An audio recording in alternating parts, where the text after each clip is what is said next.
Welcome to the INFOWARS Nightly News. It is May 22nd, 2012. I'm your host, John Bound, and here is what we have for you tonight.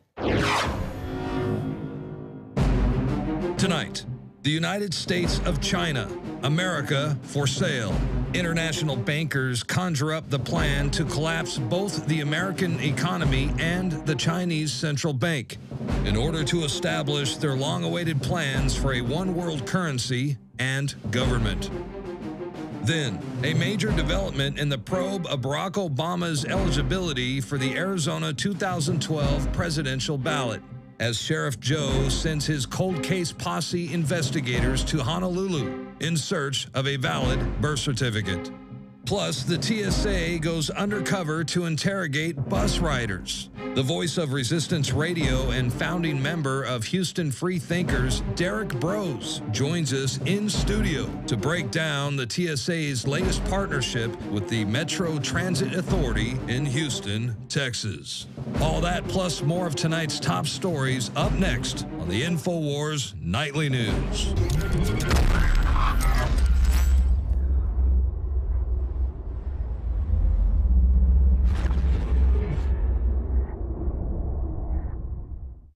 All that and more on the INFOWARS Nightly News, but let's begin with the first story about the Chinese, the United States of China, America for sale. The People's Bank of China is the Chinese central bank and has more financial assets than any other single public institution in the world ever. As a result of depreciation and diminishing American credit ratings, China has sought to hold other currencies and asset classes.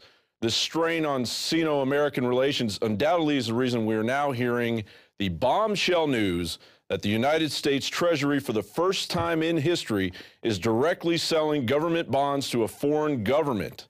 This means the Central Bank of China now has an exclusive purchasing arrangement not available to any other central bank in the world. The report disclosing this ultra-secret relationship suggests China now has a direct electronic computer link to the Treasury auction system. No public announcement was made and no warnings were given to primary Treasury dealers. No Federal Reserve cartel member or Treasury official is willing to comment on this due to its perversion of American sovereignty, which we're going to get into a lot more perversion of American sovereignty in the news coming up. But it's also resulting in a national security risk. Make no mistake, what is being conjured up here is the collapse of both the American economy and the Chinese central bank to ensure they both line up at the international banker trough and accept a brand new, shiny world government. Moving on to Arizona, where Arizona's Maricopa County Sheriff Joe Arpaio has dispatched his cold case posse investigators to Hawaii today.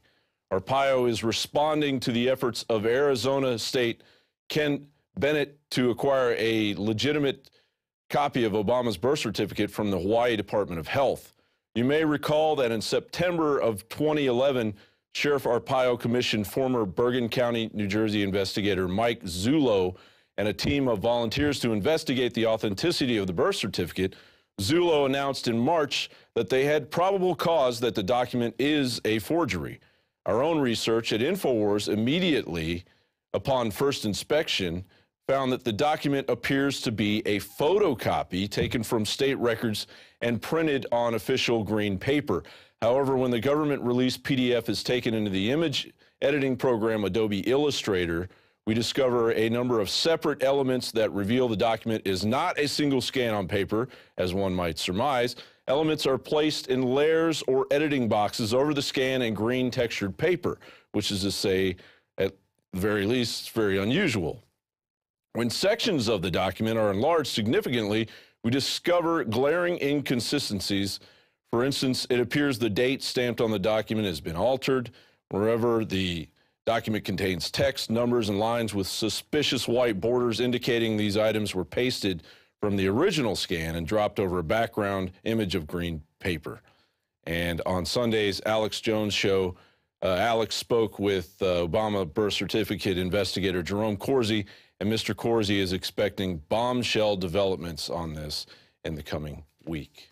Okay, so I'm working on this piece about Arpaio, and I hear this whiny British chatter on the television, and it's none other than Martin Bashir on his show, bashing an American patriot just doing his job.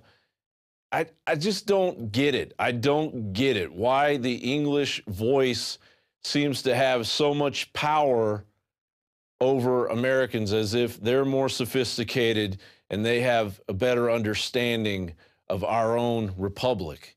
Let's go to that clip.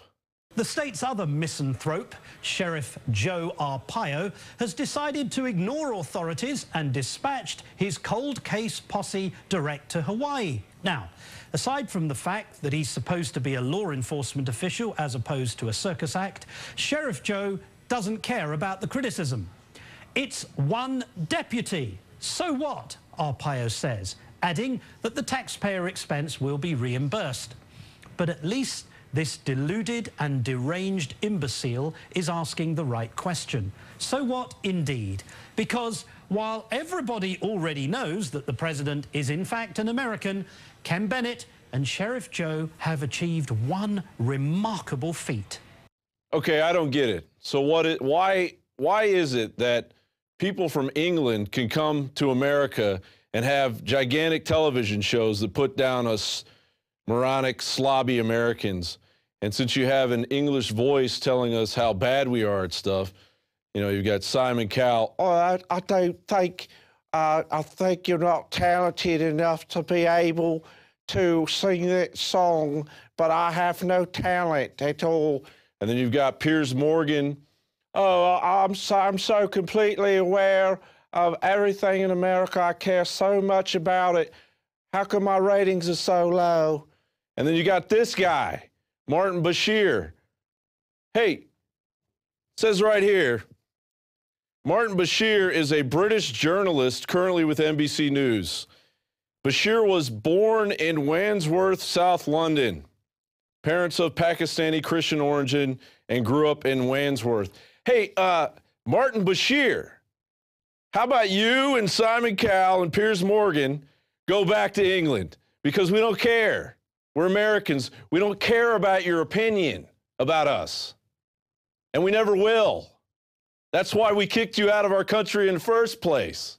While everybody already knows that the president is in fact an American. And now in more news on our eroding sovereignty, according to the Daily Caller, former Senate Majority Leader Trent Lott claims he is not a hypocrite for lobbying in favor of a treaty he aggressively rejected in 2007. It appears the green glow of fees he has received from Shell Oil Company for his Bro Lott Leadership Group, founded in 2008 with former Louisiana Senator John Bro, has opened his eyes to the benefit of total domination of American sovereignty by the UN. The treaty, known as the United Nations Convention on the Law of the Sea, or the Law of the Sea Treaty, would, in the words of Lott from 5 years ago, cede our national sovereignty both militarily and economically. Basically, the treaty would transfer permit and royalty payments to the U.S. for offshore drilling to the International Seabed Authority. The International Seabed Authority would have the authority to redistribute this wealth to other nations, smaller, underdeveloped countries that the UN is going to use as a mask to steal the money and give it to their masters, the bankers, and many places, one of those being the City of London. The usual UN compromise figures are pushing hard for ratification. President Obama, Alaska's Senator Lisa Murkowski, and Arizona's Senator John McCain are chomping at the bit to impress their globalist masters. UN lackey and Defense Secretary of the United States, Leon Panetta, is breathing a sigh of relief after hearing about Trent Lott's admission of support for this treaty. The threat to national sovereignty, Lott alluded to in the past, refers to the treaty's power to cede all economic and military actions to an international consensus, making the U.S. Congress completely irrelevant. 26 Senate Republicans have signed a letter of opposition to the treaty, and we will keep you informed on developments in that. Moving on to the TSA news of corporations that just want to help with TSA gate rape. This from the LRC blog. Becky Akers writes that accordingly, Homeland Security Department contractors such as Adobe, Boeing Company, and IBM announced Monday the creation of the Washington Homeland Security Roundtable, TSA Senior Executive Industry Forum. They hope to start a dialogue with corporations to make it easier for the TSA to do their job. And she says in here that the director, Kay Olive, prattles, our objective is really to have industry have an opportunity to work with the leadership of the TSA. That's just what we need, more corporatized Homeland Stasi security. And we're going to talk to Derek Brose about that coming up. In other TSA news, the TSA gropers are being trained to field crotch bombs. That's right. Your crotch is now under Homeland Security protection. And, you know, I think we should all go get a crotch bomb check once a day, don't you? It makes sense. Our founding fathers created this nation, giving us all individual liberty and the right to the pursuit of happiness. And it only makes sense